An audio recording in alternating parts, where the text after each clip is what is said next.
অঞ্চলের স্বাধীনতা এবং সার্বভৌমত্বের ব্যাপারে তিনি সচেতন করেছেন। তার ওয়াজের মধ্য দিয়ে তিনি এই অঞ্চলের আধিপত্যবাদ বিরোধী যে শক্তি, তার বিরুদ্ধে তিনি সবসময় সোচ্চার ভূমিকা রেখেছেন। ফলে আল্লামা সাঈদী তার এই ওয়াজের মধ্য দিয়ে তিনি সাম্প্রদায়িক সম্প্রীতির কথা বলেছেন। ফলে আমরা জানি আল্লামা সাঈদী যে অঞ্চল থেকে সংসদ সদস্য নির্বাচিত হয়েছিলেন, তিনি আমাদের অধিকাংশ হিন্দু ভাইদের ভোটে নির্বাচিত হয়েছিলেন। ফলে আল্লামা সাঈদী শুধুমাত্র একজন রাজনৈতিক ব্যক্তিত্ব নয়, আল্লামা সাঈদী শুধুমাত্র একজন আলেম নয়, তিনি এই অঞ্চলের আজাদির সিলসিলার, এই অঞ্চলের আধিপত্যবাদ বিরোধী শক্তি, তার বিরুদ্ধে যে লড়াই, সে লড়াইয়ের অন্যতম গুরুত্বপূর্ণ আইকন। ফলে আমরা দেখেছি এই অঞ্চলে যারাই আধিপত্যবাদ বিরোধী লড়াই করেছে, সে শহীদ ওয়াসিম থেকে শুরু করে, শহীদ আবু সাঈদ থেকে শুরু করে, শহীদ ওসমান হাদি থেকে শুরু করে, প্রত্যেকের কণ্ঠেই আল্লামা সাঈদীর কথা অনুরণিত হয়েছে। ফলে আল্লামা সাঈদীকে আধিপত্যবাদ বিরোধী শক্তি একটি থ্রেট হিসেবে দেখেছে। ফলে তার বিরুদ্ধে ন্যায় ভ্রষ্ট বিচারের মাধ্যমে, এবং সেই বিচার কি পরিমাণ ন্যায় ভ্রষ্ট ছিল তা আজকের বাংলাদেশের কাছে পরিষ্কার।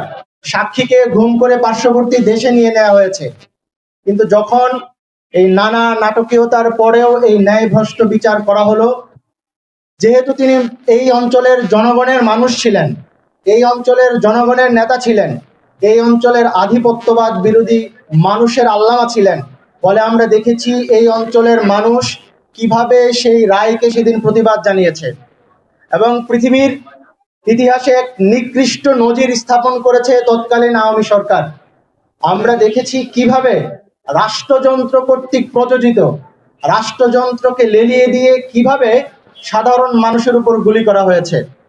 এবং আমরা আরো দুঃখের সাথে বলতে চাই, আল্লামা সাঈদীর রায় পরবর্তী যে গণহত্যা হয়েছে, যে গণহত্যায় সারা বাংলাদেশের প্রায় 200-র উপর মানুষ, 200-র কাছাকাছি মানুষ মারা গিয়েছেন, কিন্তু আমাদের মিডিয়া, আমাদের সুশীল সমাজ একটা কালেকটিভ অ্যামনেশিয়া হয়েছে, আমাদের স্মৃতি ভ্রষ্ট হয়েছে বললে ভুল হবে, বরং বলতে হবে আমাদের স্মৃতি ভ্রষ্ট করানো হয়েছে। 28 ফেব্রুয়ারি থেকে শুরু করে 3 মার্চ পর্যন্ত এই 2-3 দিনের গণহত্যায়, মাস মার্ডারে সারা দেশে 200-র কাছাকাছি মানুষ মারা গিয়েছে, কিন্তু এই স্মৃতি থেকে আমাদেরকে ভুলিয়ে দেওয়া হয়েছে। আজকে আমরা 2026 সালে যে গণতান্ত্রিক নির্বাচনের মধ্য দিয়ে যেই জায়গায় এসে দাঁড়িয়েছি, আমাদের এই গণতান্ত্রিক লড়াই শুধুমাত্র একদিনের লড়াই নয়।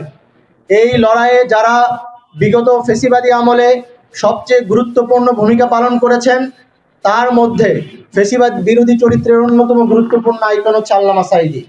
আমরা যে সমস্ত ট্রেজেডি পার করে, গণহত্যা পার করে এই 24-এর গণ অভ্যুত্থান এবং 26-এর গণতান্ত্রিক নির্বাচন পেয়েছি, তার মধ্যে এই আল্লামা সাঈদীর রায় পরবর্তী গণহত্যা তার সবচেয়ে বাংলাদেশের ইতিহাসে সবচেয়ে গুরুত্বপূর্ণ ট্রেজেডি। আমরা দেখেছি কিভাবে মানুষ আল্লামা সাঈদীর রায়ের যখন ঘোষণা হয়, রাস্তায় নেমে এসেছে। আমরা বিশ্বাস করি এই রায় পরবর্তী মানুষের যেই রাস্তায় স্বতঃস্ফূর্তভাবে নেমে আসা, এটা শুধুমাত্র একজন মানুষের প্রতি ভালোবাসা নয়, বরং এটা এই অঞ্চলের মানুষের আজাদির প্রতি যে স্পৃহা, তার হচ্ছে সমর্থন। কিন্তু রাষ্ট্রযন্ত্র তার পুলিশ বাহিনী লেলিয়ে দিয়ে,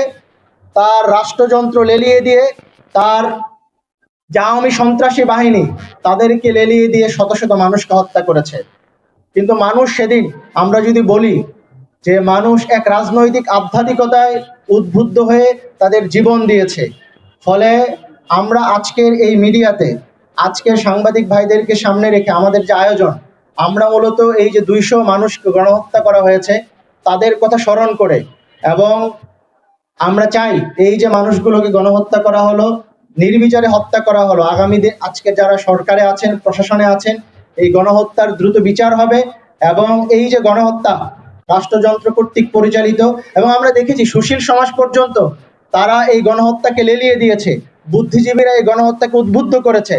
ফলে এই গণহত্যার বিচার এই সরকারকে দ্রুত করতে হবে, এবং যারা যারা গণহত্যা শিকার হয়েছেন, শুধুমাত্র হত্যা না, আমরা দেখেছি কিভাবে জীবন্ত শহীদ করা হয়েছে, বহু মানুষকে পঙ্গু করে দেওয়া হয়েছে। এই দিন আমরা বাংলাদেশ সরকারের কাছে আহ্বান জানাই, যারা খুনের শিকার হয়েছেন তাদের বিচার করার, এবং যারা আহত হয়েছেন তাদের পরিবারের ভরণ পোষণ, এবং তারা যে সমস্ত অসহায় অবস্থার মধ্য দিয়ে গিয়েছেন, সরকারকে সেই সমস্ত ব্যবস্থার প্রতি খেয়াল রেখে, এবং সেই যে স্মৃতি 2013-র যে স্মৃতি, সেই স্মৃতিকে আমাদের মধ্যে আবার জীবিত করার উদ্দেশ্যে আমাদের এই আজকের আয়োজন।